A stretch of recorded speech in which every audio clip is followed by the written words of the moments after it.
모든 사람들에게 기적의 책입니다. 책, 이게 참 좋은 거 아니겠습니까?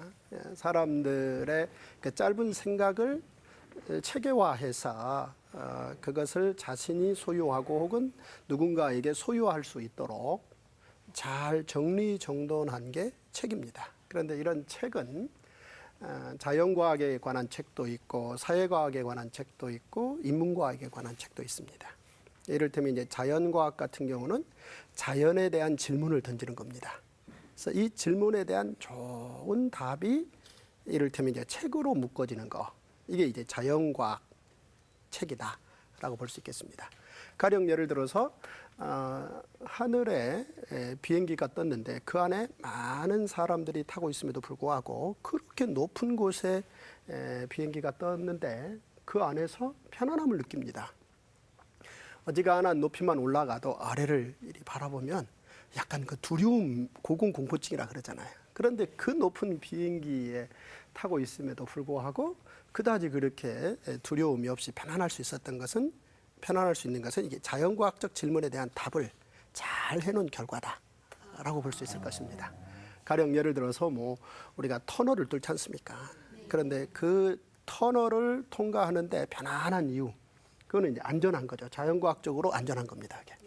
뿐만 아니라 큰 강에 다리를 놓았는데 그 다리를 건너면서도 그다지 그렇게 두렵지 않고 안전하게 건널 수 있는 것도 이제 자연과학적 질문을 잘 던져서 답을 내놓아서 안전하다. 자연과학적으로 안전하다. 그 결과가 바로 이런 삶의 풍요를 가져오는 것이다라고 볼 수 있겠죠. 그런가 하면 이제 사회과학이라는 겁니다. 이 사회과학적 질문은 이제 자연과학적 질문하고는 조금 다른데요. 우리가 친구들을 만나서 두세 사람이 함께 하루 종일 노는 건 별 계획을 짜지 않아도 하루를 잘 놀 수 있는데 200~300명이 모이면 하루를 놀려면, 아니 1시간을 같이 함께 지내려면 프로그램이 있어야 됩니다. 이래서 이 사회가 이를테면 이제 우리는 이제 5천만 명인데 5천만 명이 서로 갈등 없이 잘 지내려면은 프로그램을 짜야 되는데 이런 이제 프로그램은 이제 사회과학이다. 사회과학적 질문을 통해서 좋은 프로그램, 이를테면 이제 법을 만들고 이를테면 문화의 어떤 흐름들을 조절하고 이런 것들이 이제 사회과학적 질문이라고 볼 수 있겠습니다. 그런가 하면은 이제 자연과학적 질문과 사회과학적 질문 가지고는 인간이 100% 만족할 수 없고 인문과학적 질문을 해야 됩니다.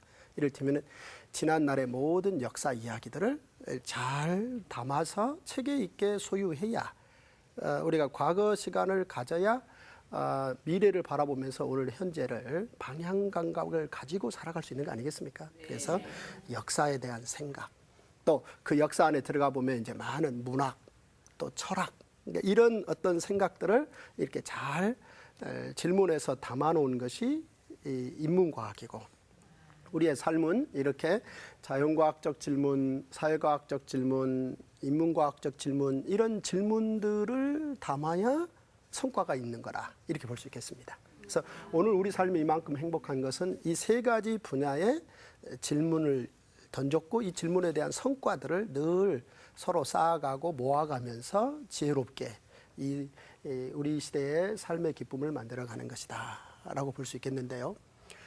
여기에 성경이 어디에 속하는가 라고 질문했을 때 이 성경은 단지 자연과학 혹은 사회과학 혹은 인문과학의 그 분야 안에 머무는 게 아니라 사실은 기적적인 책이라는 겁니다. 그런 것들을 포함해서 자연, 사회, 인문과학에 대한 여러 질문들을 다 포함해서 오히려 그것을 뛰어넘는 이 기적적 책이다. 그것도 모든 사람에게, 이런 생각을 해볼 필요가 있습니다. 네, 성경은 모든 사람들에게 기적의 책이다. 이 놀라운 이야기를 약간 세 가지 측면, 관점이라고도 말할 수 있겠죠. 우리 인간 삶에 이 입체라는 게 있지 않습니까? 집을 지어도 입체적으로 짓고, 뭐 이렇게 논문을 써도 뭔가 좀 입체적으로, 평면적으로 하지 않고, 이 평면은 전체의 한 부분이고 이제 입체화하는데, 따라서 성경이 모든 사람들에게 기적적인 책이다. 이 이야기도 이 여러 측면에서 한번 생각을 해보면 이제 첫째 측면을 생각해 보면 이렇습니다. 예를 들어서 우리 사회에 아주 훌륭한 농부들이 계시고 어부들이 계십니다. 그런데 이 밭에서 일을 하시는 농부들이 어느 날 어부를 만나서 자신이 밭에서 일한 것의 성과를 어떻게 거두는지에 대해서 굉장히 진지하게 어부에게 농부가 말씀을 하시는데, 이 어부는 이 농부의 진지한 만큼 그거에 대해서 뭔가 진지하게 반응을 안 보이는, 왜 그렇습니까? 성의가 없어서가 아니라 관심 분야가 다르기 때문이다 라고 볼 수 있잖아요. 그런가 하면은 이제 이 농부께서 어부에게 반대로 뭔가 이렇게 자기의 모든 이야기를 건네는데 어부가 그다지 그렇게 그냥 쏙 빠져 들어오지 않는, 왜냐하면 관심 분야가 또 다르기 때문이다라고 볼 수 있겠습니다. 그런가 하면은 이 사회에는 또 이 색깔을 가지고 예술을 하시는 분들, 그림 그리시는 분들이죠. 그런가 하면 소리를 가지고 예술을 하시는 분들, 이게 이제 음악 하시는 분들인데, 어느 날 이 색깔을 가지고 예술을 하시는 음악 하시는 분이 이 소리죠. 소리를 가지고 예술을 하시는 음악 하시는 분이 색깔을 만지시는 미술 하시는 분에게 이렇게 얘기를 건네는데, 자기 분야의 얘기를 건네는데 그분의 반응이 거기에 쏙 빠져 들어오지 않는. 왜 그렇습니까? 관심 분야가 다르기 때문이죠. 이를테면 늘 이 소리만 생각하면 하루 종일 소리 생각에 지칠 줄 모르고 그 다음날 일어나서 또 소리를 생각하는데도 푹 빠져 들어가는 이런 분들이 이제 음악을 하시는 거죠.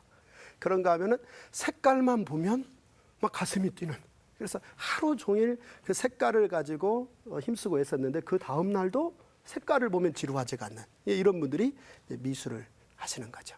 이렇게 세상에는 아름다움을 만드는 데 있어서 보이지 않는 소리로 아름다움을 만드는 음악 하시는 분들, 보이는 색깔로 아름다움을 만드는 미술 하시는 분들, 이런 분들이 서로 각기 자기 분야를 가지고 있다는 겁니다. 그래서 어느 한 분야를 다른 분야를 가지신 분에게 열심히 설명을 해도 그다지 그렇게 귀에 쏙 들어오지 않습니다. 그 이유인 즉슨 사실은 관심 분야가 다르기 때문이다라고 볼 수 있겠죠. 그런데 놀라운 것은 밭에서 일을 하시는 농부와 바다에서 일을 하시는 어부가 함께 모여서 성경 이야기를 들으면 처음엔 뭐 좀 그러다가 조금만 얘기가 깊어지면 농부든 어부든 성경 이야기에 쏙 같이 빠져서 감동이 되고 눈에 눈물이 고이고, 그러면서 뭔가 놀라운 이 기적이 일어나는, 어디 그뿐이겠습니까? 음악 하시는 분이나 미술 하시는 분들이 같이 앉아 계셔서 성경 이야기를 들으면 이게 분야를 넘어서 이분들이 쏙 빠져들어오는. 놀랍지 않습니까? 그런가 하면은 이를테면은 살다 보면은 연세가 들어서 이제 어른이 되는 거잖아요. 어른들은 늘 자신의 살아온 경험 이야기를 젊은이들에게 해주기를 원합니다. 그런데 젊은이들이 그 이야기를 들으면서 그다지 그렇게 쏙 빠져들어가지 않습니다. 그런가 하면 아이들은 또 자기 또래 친구들하고 그 노는 이야기에 굉장히 관심이 많습니다. 그래서 하루 재밌게 놀았던 이야기를 어른들에게 딱 이 얘기를 건네는데 어른들은 별로 그다지 그렇게 썩 재밌게 듣지 않는. 그런데 그런 어른과 아이를 한 곳에 앉아서 성경 이야기, 이를테면 아브라함 이야기를 건네면 어른도 아이도 그 이야기에 쏙 빠져들어가는 거예요. 세상에.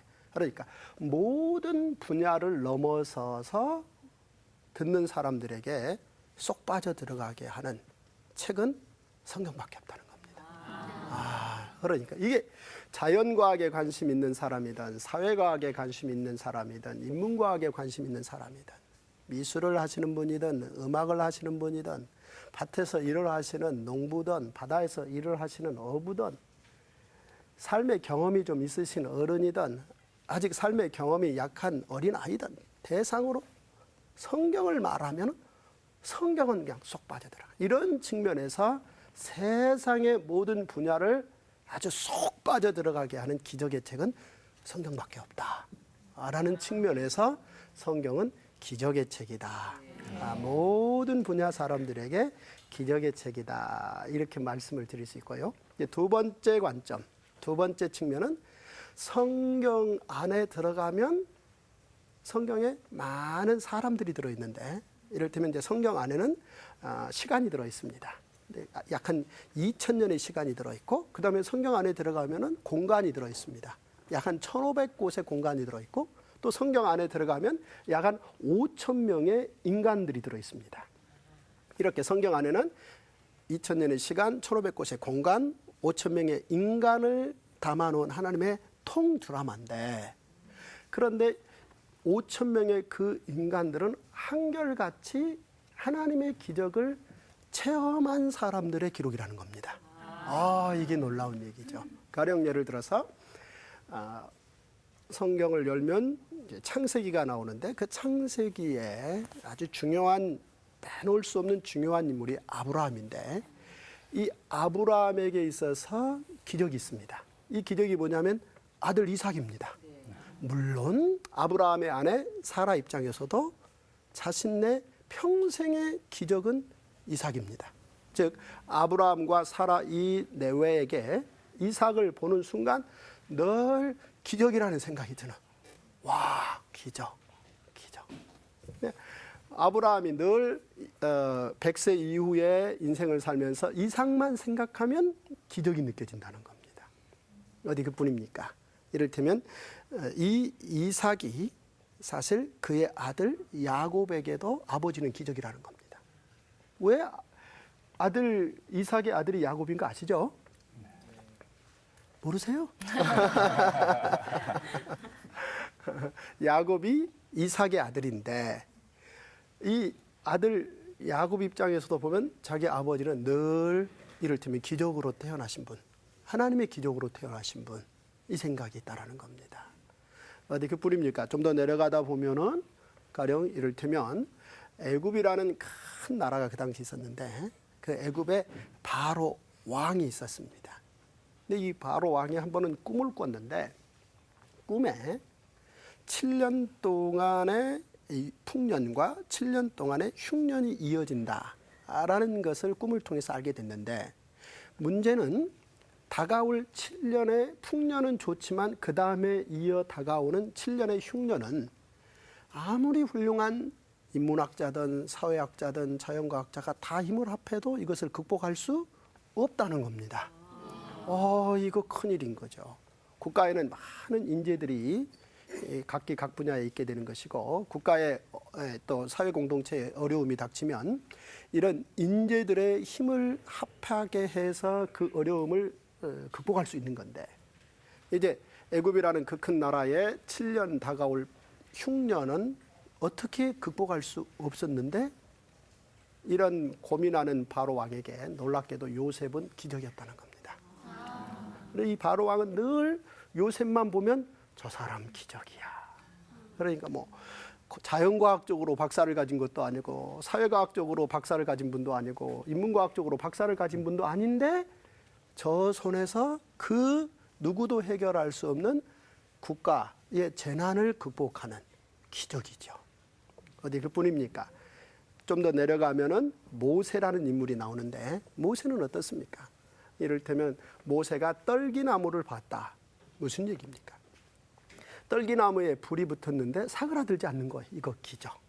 그 다음에 지팡이 하나 들고 애굽에 가서 이를테면은 그것으로 지팡이로 땅을 쳤더니 먼지가 여러 이를테면은 파리떼로 변한다든지 이런 기적.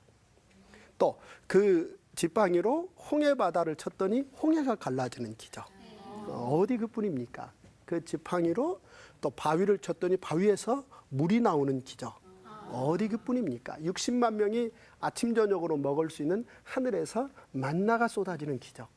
자, 이렇게 모세의 인생과 기적을 떼내버리면 모세의 인생이 밋밋해지는, 이렇습니다. 어디 그뿐입니까? 그런가 하면은 이를테면은 이제 여호수아 같은 사람, 여호수아의 기적은 뭡니까? 여호수아가 사람들과 함께 여리고성을 단지 돌았는데 그 튼튼한 성이 무너져 버리는. 그런가 하면 여리고성 전투를 통해서 이제 가나안에 들어가서 많은 싸움을 싸웠는데 어느 싸움에서는 시간은 없는데 이 승기를 이 전쟁에 이기는 기회를 끝을 내야 되겠는데 시간이 너무 없다 보니까 태양아 멈춰라 그랬더니 태양이 멈춰. 그런 일이 있었고 뿐만 아니라 여호수아가 전쟁 영웅임에도 불구하고 마지막에 자신과 자신의 집은 오직 여호와만 섬기겠다. 즉 왕이 되지 않겠다. 전쟁 영웅이 왕이 되지 않겠다. 이건 정말 사회과학적으로 보면은 기적에 가까운 이야기입니다. 이런 기적 이야기. 이렇게 성경의 기적 이야기는 끝이 없는데 이를테면 이제 또 한나라는 여인을 한 번만 더 본다면 한나에게 기적은요 사무엘입니다. 사무엘만 보면 늘 기적인데 사무엘이라는 기적이 한나에게 어떻게 나왔느냐. 이 한나라는 여인이 자기보다 약 한 1000년 전에 살았던 아브라함의 아내 사라.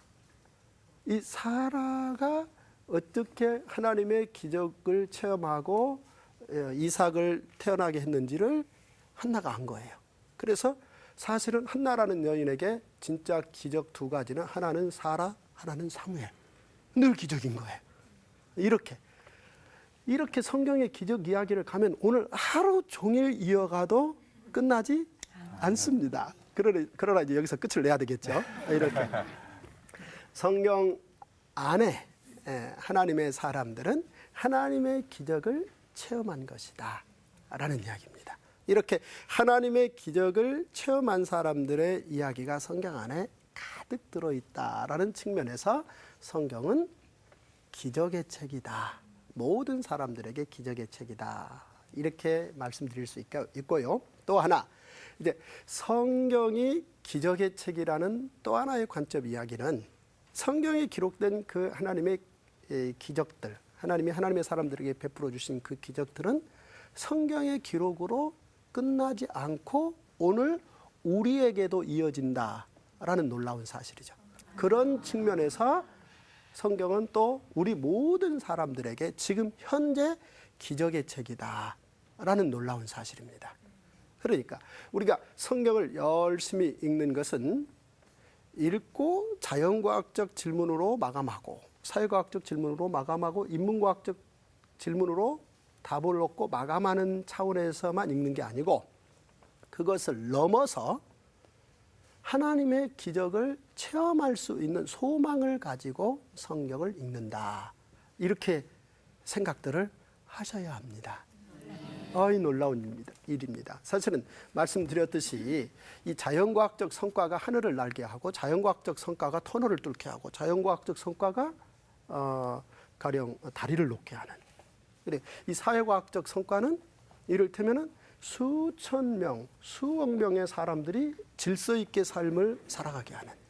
이 인문과학적 성과는 사람들이 늘 경제적으로만 혹은 자연과학적으로만 생각하지 않고 인간 존재에 대해서 또 인간이 어떻게 살아왔는지 역사에 대해서 늘 풍요롭게 생각할 수 있는 그런 성과를 내는데 사실은 이런 성과만 가지고는 우리 인간 삶이 완벽하게 행복하다고 볼 수 없습니다. 그런데 놀라운 것은 이 하나님의 기적이라는 것은 이런 자연과학적 성과, 인문과학적 성과, 사회과학적 성과를 넘어선다라는 놀라운 사실입니다. 그런 성과들을 넘어선다라는 겁니다. 이것이 기적입니다. 우리가 와 라인강의 기적 독일 이야기잖아요. 한강의 기적 이게 한국 이야기잖아요. 근데 이 기적이라는 것은 이거는 인간이 말로 쉽게 설명할 수 없는 어떤 건데 그런데 사실은 성경에 보면은 하나님께서 인생들에게 너무나 많은 하나님의 기적을 베푸시는데 성경에 기록된 사람들에게만 제한적으로 그 기록을 베푸시고 하나님이 멈추신 게 아니라 오늘 21세기를 사는 오늘 우리에게도 그런 놀라운 기적을 베풀어 주시는 분이다 라는 사실을 성경을 통해서 말씀하고 있다는 겁니다. 따라서 이 시대에도 기적은 일어난다 해서 세 가지 관점에서 모든 사람들에게 성경은 기적의 책이다라고 말씀을 드렸고요. 그래서 이제 작은 중요한 결론 중에 하나는 이 성경을 많이 알면 알수록 우리 삶에 기적이 일어날 확률이 높아진다라는 사실. 이 사실이죠. 이게 이렇게 중요한 사실입니다. 이게. 왜 우리가 성경을 열심히 공부해야 되는가?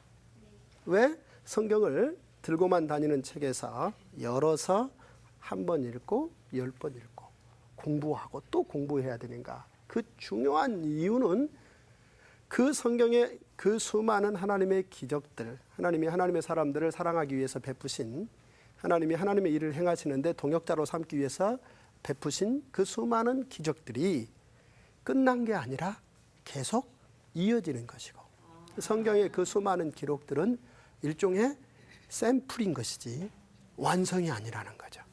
따라서 성경을 공부해서 그 샘플을 많이 알면 알수록 우리 남은 생에 있어서 하나님의 기적이 일어날 확률이 훨씬 높아진다라는 이 사실을 이제 우리가 알게 되면은 성경을 더 서둘러서 더 열심히 성경의 내용을 공부하고 싶은 소망들이 생길 수밖에 없을 것이다 라는 사실입니다. 우리가 우리 자녀들에게 야 공부해 이렇게 어찌 보면 노는 일보다는 공부하는 일이 조금 재미없어 보이는에도 불구하고 정말 부모들이 자녀들에게 야 공부해 라고 말을 건네는 이유는 진짜 인생이 재미가 있으려면 노는 것보다는 공부를 통해서 여러 지식들을 획득해야 남은 생이 더 재밌다는 거죠. 마찬가지로 세상의 성경을 공부하면 우리는 하나님의 기적을 체험하는, 그러니까 인문, 사회, 자연과학 자기 분야만 공부해서는 사실은 엄밀하게 그 공부한 만큼의 성과만 나고 멈추는 것이지 거기에 더 건너 들어오는 기적이라는 것을 어떻게 체험할 수 있겠습니까? 그런데 하나님께서 성경이라는 책을 우리에게 선물로 주셔서 이 성경을 통해서 기적을 체험할 수 있도록 길을 지금도 열어놓고 계시는지라 이제 이 성경을 열심히 공부할 마음들이 좀 생기셨으면 좋겠고 이런 마음들을 이제 우리 가까운 사람들에게 좀 더 퍼뜨렸으면 좋겠고, 왜냐하면 그 기적이 우리에게만 끝나서 우리만 행복한 게 아니고 모든 사람들에게 하나님이 기적을 베풀어 주실 만큼 충분한 기적을 가지고 계신다라는 거죠. 그래서 이런 생각을 좀 하셨으면 좋겠다. 따라서 이제 우리는 앞으로 약 한 7번의 기회를 통해서 이제 충분히 성경을 공부할 것이다 라는, 그러면 당연히 우리의 삶에 기적의 가능성이 높아질 가능성이 커지는 거죠. 그런 놀라운 소망을 갖습니다. 짧게, 그러면 왜 우리가 성경을 지금까지 열심히 공부하지 않았는가, 이런 부분도 가볍게 생각을 해볼 필요가 있겠는데요.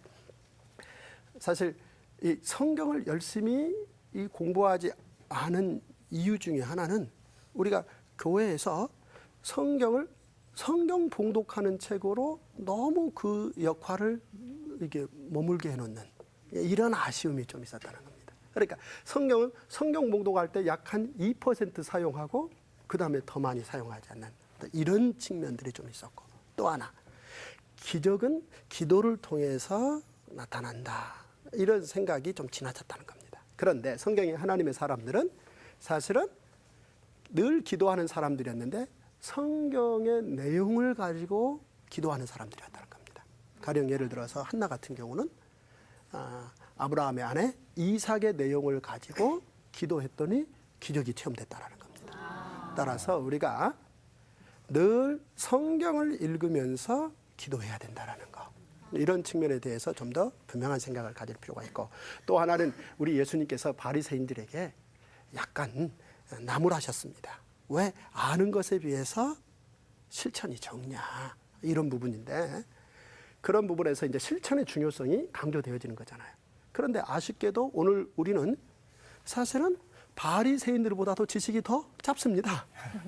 그러면서 실천이 중요한 거지. 이렇게 생각을 바꿔놓다 보니까 사실은 성경에 대한 공부를 좀 소홀히 한 측면이 있다. 우리는 바리새인처럼 되어서는 안 되겠지만 바리새인들이 아는 것보다 성경을 더 많이 알아야 되겠고 그러면서 바리새인처럼 되지 않겠다. 이런 소망들을 가질 필요가 있겠다 싶습니다. 이제 성경 공부해야 되겠구나. 왜냐하면 이것은 나의 삶에 하나님이 기적으로 개입할 수 있는 길이 확 열려 있기 때문에 성경을 통해서 열려 있기 때문에 성경을 공부해야 되겠다. 이런 소망의 마음들이 좀 더 생기셨나요? 네. 좋습니다. 그러면 이제 다음 시간부터는 약 한 7번으로 나누어서 성경을 전체를 어떻게 공부하는데 좋은 배경을 정리할 것인가. 이 부분을 다뤄보는 시간을 갖겠습니다. 여기까지입니다. 감사합니다.